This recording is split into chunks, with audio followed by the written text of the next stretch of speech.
Allah kata malam tu Maha suci Allah daripada segala sifat yang disifatkan oleh mana-mana di kalangan orang-orang yang tak beriman.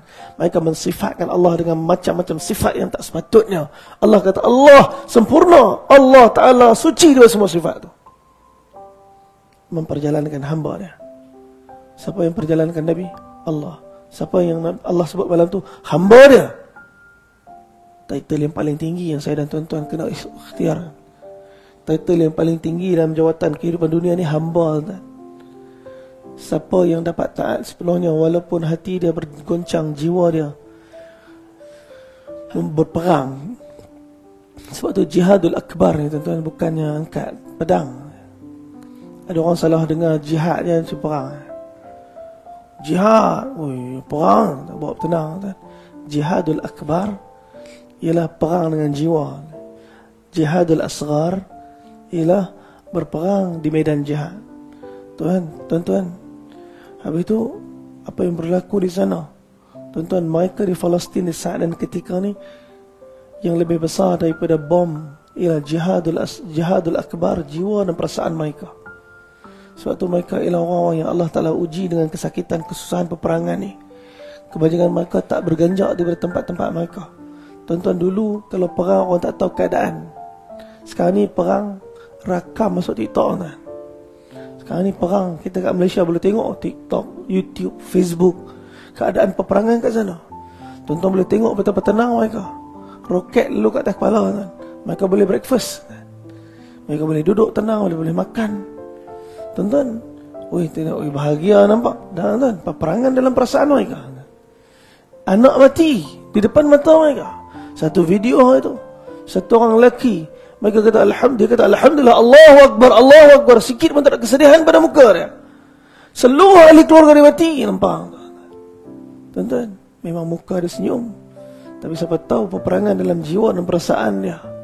Tuan-tuan, Allah Subhanahu Wa Ta'ala datangkan ujian ni. Nampak macam mereka diuji. Sebenarnya kita sekarang sedang diuji. Kenapa? Al-mu'min bil-mu'min kal-bunyan wa yashuddu ba'dahu ba'dah. Orang Islam, orang beriman dengan orang beriman seumpama sebuah bangunan bata yang mengikat dan menguatkan antara satu sama lain.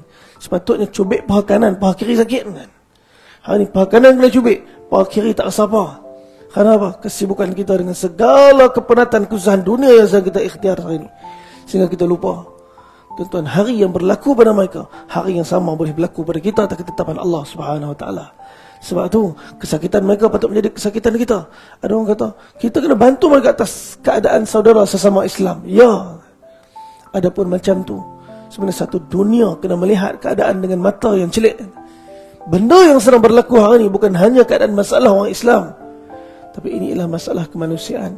Sebab tu kalau kita tengok, orang bukan Islam pun yang nampak mereka bangkit walaupun mereka tak ada iman.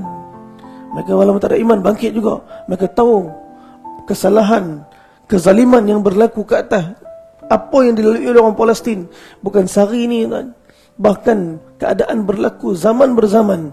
Itulah pilihan Allah Subhanahu Wa Ta'ala atas bumi anbiya Palestin yang Allah Subhanahu Wa Ta'ala jadikan ini tempat perhimpunan para nabi-nabi.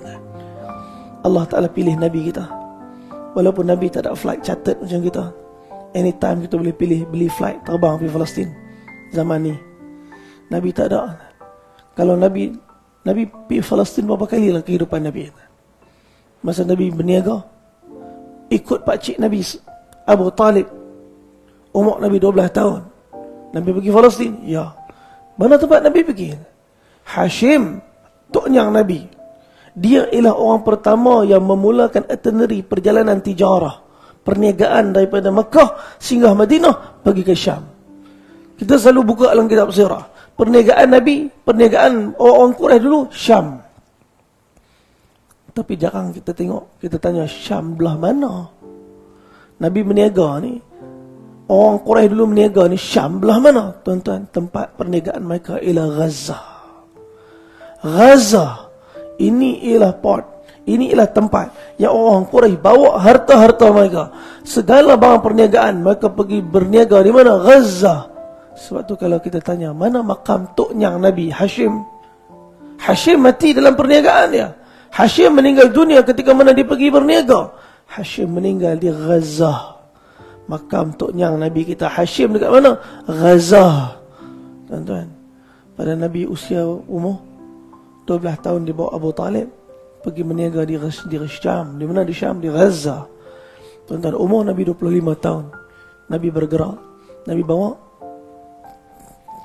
apa nama kafilah tijarah, perniagaan Sayyidatuna Khadijatul Kubra alaihissalam. Nabi bawa pergi mana? Gaza, perniagaan. Maka dah 2 kali dah Nabi pergi Gaza. Jadi Nabi SAW pernah pergi Gaza waktu muda Nabi SAW.